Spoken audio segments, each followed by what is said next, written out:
نہیں کرے گا۔ رسول اللہ صلی اللہ علیہ وسلم نے شمشیر اس لیے پکڑائی، فرمایا قرآن میں وَإِدُّوا لَهُم مَّا اسْتَطَعْتُم مِّن قُوَّةٍ، فرمایا تیاری رکھو سامان جنگ کی، کس لیے؟ کسی کو مارنا ہے کیا؟ نہیں۔ کسی کو دھمکانا ہے؟ نہیں۔ فرمایا کسی کا نقصان پہنچانا ہے؟ نہیں۔ فرمایا اس لیے تم طاقتور رہو تاکہ دوسرے لوگ تمہیں نقصان نہ پہنچا سکے۔ لوگ بیٹھ کے اسلام کے فلسفے کو بدل رہے ہیں۔ آج کا بڑا سرکاری ملا اسلام کے فلسفے کو بدل رہا ہے۔ میں اکثر لوگوں کو پوچھتا ہوں، میرے باپ کے جنازے میں لاکھوں لوگ آئے، میں نے بہتوں کو جو تعزیت کے لیے روز آتے ہیں، میں پوچھتا ہوں یہ تو بتاؤ یہ نماز کیوں پڑھتے ہیں ہم؟ یہ سمجھاؤ تو صحیح کہ یہ 5 نمازیں کیوں ہو رہی ہیں مسجد میں؟ میں تو ان مولویوں سے بہت دفعہ پوچھا، مجھے تو بار بار کہتے ہیں عثمان بھائی تہجد کی نماز سب سے اچھی ہے۔ میں نے کہا تہجد کے لیے امام نہیں چاہیے، تہجد کے لیے تو مسجد نہیں چاہیے، تہجد کے لیے تو اذان نہیں چاہیے، پھر یہ 5 نمازوں کے لیے ہم اتنا اہتمام کیوں کرتے ہیں؟ تو یہ جواب کون دے گے؟ رسول اللہ صلی اللہ علیہ وسلم دے گے۔ 5 نمازیں مسجد میں کس لیے؟ عبادت کے لیے؟ بالکل نہیں۔ اللہ کو راضی کرنے کے لیے یہ بات نہیں ہے۔ قرآن نے کہا کہ تم میں ان میں فرق نماز ہے۔ رسول اللہ نے کہا نماز اس لیے پڑھا رہے مسجد میں تاکہ اذان کے بعد تم مسجد میں آؤ۔ کیوں مسجد میں آئے؟ فرمایا تاکہ کندھے سے کندھا جوڑ کے نماز پڑھو۔ کندھے سے کندھا کیوں جوڑ لیں؟ تاکہ تمہارے دل مل جائیں۔ دل ملنے سے کیا ہوگا؟ فرمایا ایک طاقتور معاشرہ جنم لے گا۔ اب جن مسجدوں میں نمازیوں کو ایک دوسرے سے مطلب نہ ہو، جن مسجدوں میں نمازی ایک دوسرے کا دکھ درد نہ بانٹتے ہوں، جن مسجدوں میں بیواؤں کی خبر گیری کی گفتگو نہ ہوتی ہو، جن مسجدوں میں یتیموں کی پرسان حال کا انتظام نہ ہوتا ہو، جن مسجدوں میں مظلوم کی آواز پر لبیک نہ کہی جاتی ہو، پھر اس کا مطلب مسجد کے حکم سے باہر نکل گئی نا۔ مسجد کے حکم سے باہر چلی گئی۔ رسول اللہ کی مسجد میں تو سب کچھ ہے۔ رسول اللہ کی مسجد میں یتیموں کے لیے کھانا ہے، رسول اللہ کی مسجد میں مظلوموں کے لیے مدد ہے، رسول اللہ کی مسجد میں مسافروں کے لیے سواریاں ہیں، رسول اللہ کی مسجد میں دکھی دلوں کے لیے راحت کا سامان ہے۔ ہماری مسجد کے اندر کیا ہے بھائی؟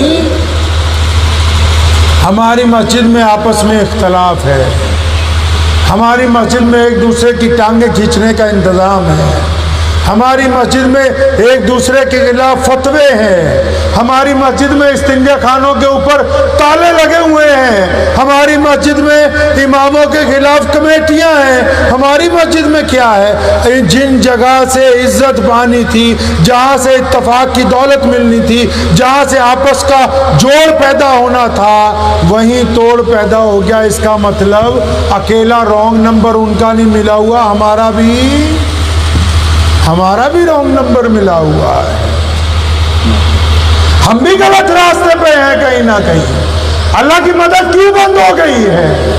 کیا وجہ ہے کہ اللہ کی نصرت ہم تک نہیں پہنچ رہی؟ جن کو لوگ جاہل کہتے ہیں، جن کو کہتے ہیں اوجھل ہیں، ان کو امریکہ کہتا ہے کہ تم تو دیش بھکت بن گئے ہو، ہم پورا دیش تمہارے حوالے کرنے کے لیے تیار ہیں۔ اور جو جبے کبے والے مولوی ہیں، میں تو اکثر کہا کرتا ہوں، کئی بڑے مولانا مجھ سے ناراض ہو گئے، میں کہا جو بڑے بڑے مولوی رکھے جبے کبوں والے، یہ صرف جلسوں کے لیے رکھے ہوئے ہیں؟ یہ ہاتھ چوم کے بس 500 روپے کا مسافہ کے لیے؟ جب تمہیں تکلیف پہنچے یہ نہ آئے، جب آپ کو دکھ درد ہو یہ پوچھے نہیں۔ اگر صرف رشتہ جلسے سے سامعین تک کا ہے پھر تو کوئی بات نہیں، اگر رشتہ لا الہ الا اللہ محمد الرسول اللہ ہے تو ہر لمحہ ہمیں ایک دوسرے کا ساتھ دینا ہوگا، ہر لمحہ ایک دوسرے کا ساتھ دینا۔ اپنے وتیرے کو بدلیں گے جی انشاءاللہ۔ مجھے امید ہے کہ آپ کو یہ ویڈیو پسند آئی ہوگی۔ اگر پسند آئی ہو تو یہ آپ اپنے دوستوں کے ساتھ شیئر کریں اور اس چینل کو سبسکرائب ضرور کریں۔